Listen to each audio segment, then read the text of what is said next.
नमस्कार। इतने सारे दिवसों की लिस्ट में एक और नया दिवस जुड़ गया। कौन सा दिवस? संविधान हत्या दिवस। ठीक है, कोई प्रॉब्लम नहीं है। समस्या यहाँ है कि अगर संविधान हत्या दिवस मनाया जा रहा है तो फिर 3 मई 2023 को जो मणिपुर में नग्न परेड कराई गई उसमें नारी सम्मान हत्या दिवस क्यों नहीं मनाया जा रहा है? वो भी तो मनाना चाहिए, क्योंकि इतना काला दिन नारी सम्मान के लिए शायद ही कभी ना आए। इतना काला दिन तो नारी सम्मान में तब नहीं आया था जब द्रौपदी का चीरहरण हुआ था। तो नारी सम्मान हत्या दिवस भी अनाउंस करना चाहिए भारत सरकार को। कहते हुए तो अच्छा नहीं लग रहा है, लेकिन ये सच है कि भारत की सांस्कृतिक अवधारणा में नारी को एक पूर्ण चक्र माना गया है। पूर्ण चक्र का मतलब समझते हैं, जिसके अंदर क्षमता होती है सृजन की, पोषण की, परिवर्तन की।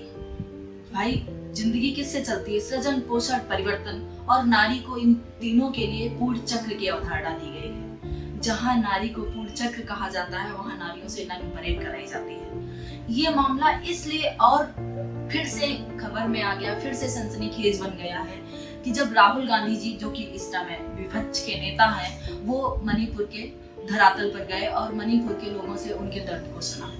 खैर, ये काम तो पक्ष के नेता, जो सत्ता पक्ष है, उसको करना चाहिए था। एक बार जाकर के धरातल पर उनके दुखों को सुनना तो चाहिए था। चलो, मैं मान गई कि ये लोग अभी तक इलेक्शन में लगे थे, चीजें थी, टाइम नहीं था, लेकिन अब तो समय है ना। अब इन्हें धरातल पर जाकर के एक बार तो देखना चाहिए था कि आखिर मणिपुर की जनता, मणिपुर की महिलाएं, मणिपुर की स्त्रियां क्या चाहती हैं। जिस उत्तर पूर्व को हम भारत से जोड़ने की बात करते हैं, क्या वह इन्हीं आधारों पर जोड़ा जाएगा? महिला सम्मान को ठेस पहुंचाकर या महिलाओं को नग्न परेड कराकर? हमारे प्रधानमंत्री जी कहते हैं कि उत्तर पूर्व भारत का ग्रोथ इंजन है। अब उत्तर पूर्व का एक हिस्सा ही तो मणिपुर है, और मणिपुर, इसमें कोई दो राहें नहीं, मणिपुर एक भारत का अभिन्न हिस्सा है। तो ये कैसा ग्रोथ इंजन है? ये किस टाइप की ग्रोथ है? क्या महिलाओं के सम्मान के साथ इतना बुरा बर्ताव करके आप ग्रोथ कराएंगे? क्या ऐसे ग्रोथ इंजन की उपमा देंगे आप? मणिपुर को भारत की सांस्कृतिक विविधता का केंद्र माना जाता है, तो फिर यह किस प्रकार का सांस्कृतिक ग्रोथ है? यह सवाल तो हर स्त्री को, हर महिला को पूछना ही चाहिए। या फिर ना चाहते हुए भी मन में यह सवाल आ ही जाता है और दिल बार बार ये पूछने के लिए मचल ही जाता है कि क्यों ध्यान नहीं दिया जा रहा है मणिपुर में।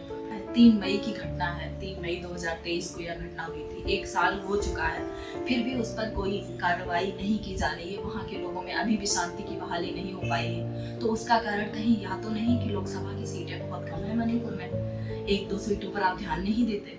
खैर, ये सब मैं सत्ता या विपक्ष की बात नहीं करती, मैं सिर्फ बात करती हूँ नारी सम्मान की। और हर नारी को इसके लिए आवाज उठानी चाहिए, क्योंकि अब हम कम नहीं है, अब हम खुद प्रतिनिधित्व करते हैं 50%। तो अब नारी को इसके लिए सवाल पूछना चाहिए, क्योंकि दिल मार्मिक हो गया तब जब मैंने राहुल गांधी जी का वो वीडियो देखा जिसमें महिलाएं रो रही हैं राहुल गांधी जी के सामने आकर के, आंसू।